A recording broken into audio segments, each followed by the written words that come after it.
Daerah aliran Sungai Bengawan Solo hingga saat ini masih digunakan untuk kehidupan masyarakat sekitar alirannya. Das ini menyimpan banyak jejak sejarah, mulai dari masa purbakala hingga masa kerajaan. Pada dasarnya, masyarakat pendukung kebudayaan tidak bisa terlepas dari sumber mata air. Kami dan tim dari jurusan Sejarah Universitas Negeri Malang mencoba untuk mengungkap keberadaan suatu komunitas masyarakat Jawa Purba yang pernah hidup di sekitar aliran sungai ini.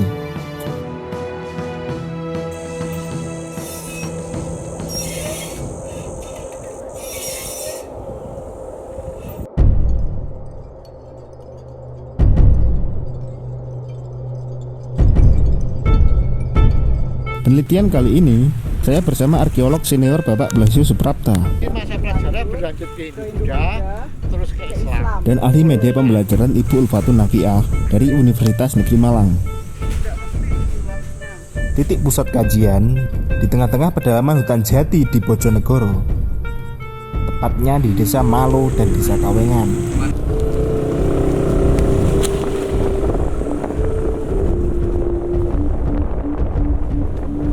Menemukan sebuah fakta menarik, memang kita harus terjun langsung ke lapangan.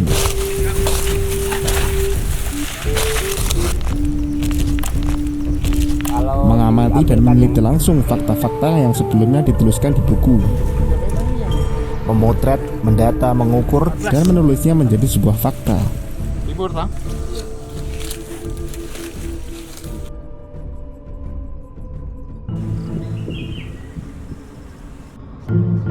Di sini banyak sekali ditemukan kubur-kubur bergaya purbakala.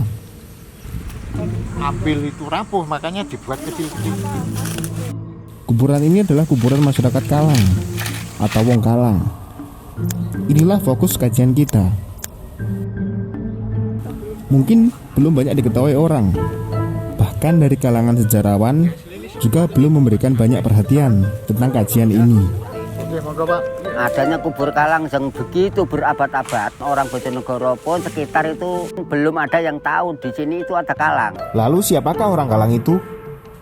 Orang Kalang, orang yang menjadi tanggung jawab hutan jati yang ada di kawasan Pantura seperti di sini. Orang Kalang menurut laporan kuno dibagi menjadi dua berdasarkan tugasnya, yakni Tuha Alas dan Tuha Kalang. Tuha Alas, Tuha Kalang. Meskipun keduanya mempunyai kebudayaan bermukim di hutan, namun mempunyai tugas yang berbeda. Kalau Tuha Kalang itu artinya mengelola hasil kayu hutan yang digunakan, didaya gunakan.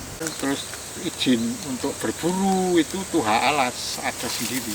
Dulu-dulunya memang orang Kalang itu pekerjaannya untuk menebang kayu jati. Yang unik, orang Kalang masih menggunakan budaya megalitik hingga masa kerajaan Islam. Kerajaan tapi dia tinggalnya di hutan, kemudian penguburannya masih menggunakan, kehidupannya masih menggunakan tradisi megalitik. Bahkan sempat digambarkan dengan stereotip negatif. Dan ada juga sebagian yang menceritakan katanya orang Kalang itu mempunyai ekor.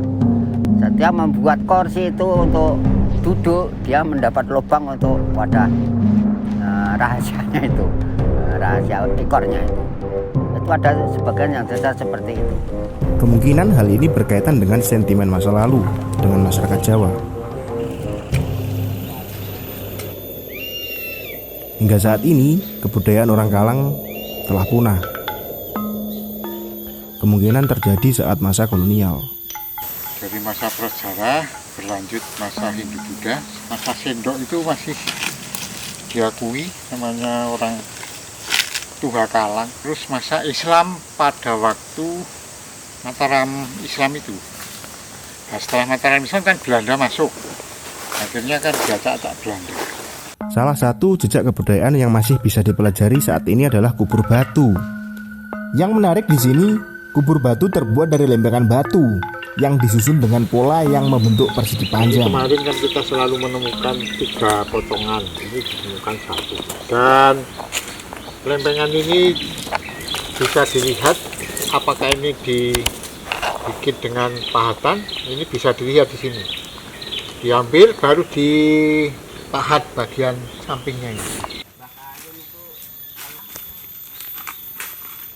Jadi kita di spot situs ketiga. Nah, tadi ada situs 1, 2 itu berhubungan dengan kubur tunggal. Nah, kita mencari sekarang kubur kelompok yang diperkirakan dipakai untuk menguburkan satu keluarga. Sistemnya adalah yang pertama menggali tanah dulu. Ini satu dinding ini biasanya satu lempengan sesuai dengan panjang dinding, dan kemudian ini lempengannya dibuat ada berapa lempeng. Tapi yang harus diketahui, lempengan-lempengan ini harus menyambung, artinya rapat. Di bagian bawah biasanya ada lantai yang berhubungan dengan tempat untuk meletakkan mayat, sehingga di dalamnya itu adalah berongga dan mayatnya diletakkan di bagian dalamnya itu.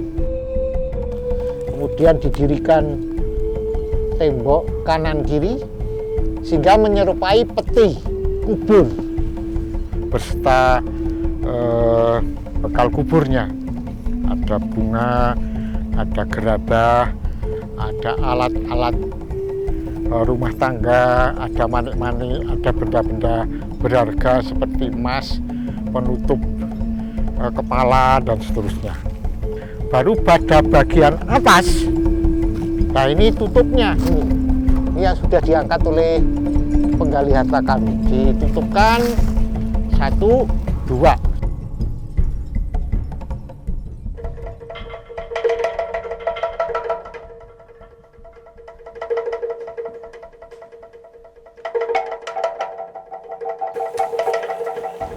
Masih agak susah menerapkan undang-undang cagar budaya ya dalam dunia sejarah purbakala, karena masih banyak masyarakat yang belum memahami arti penting tinggalan masa lalu seperti itu.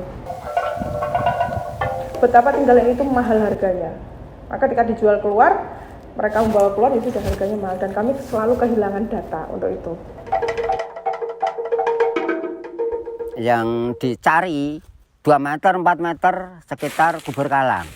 Itu yang biasa disangkul, diduduk sama dibongkar sama alat-alat besi, entah linggis, entah pacul, entah apa itu yang digunakan bekas-bekasnya itu. Inilah pentingnya pemahaman mengenai pelestarian cagar budaya. Perubahan dimulai dari kita, tentang kesadaran terhadap peninggalan cagar budaya yang menyimpan nilai yang beragam. Salah satunya tentang nilai-nilai pendidikan yang bisa diterapkan dalam pembelajaran sejarah tentunya. Dari orang Kalang, kita banyak belajar tentang bagaimana cara merawat alam dan mengelola sumber daya alam secara bijak. Tetap perhatikan alam sekitarmu. Tindakan nyata dimulai dari tanganmu.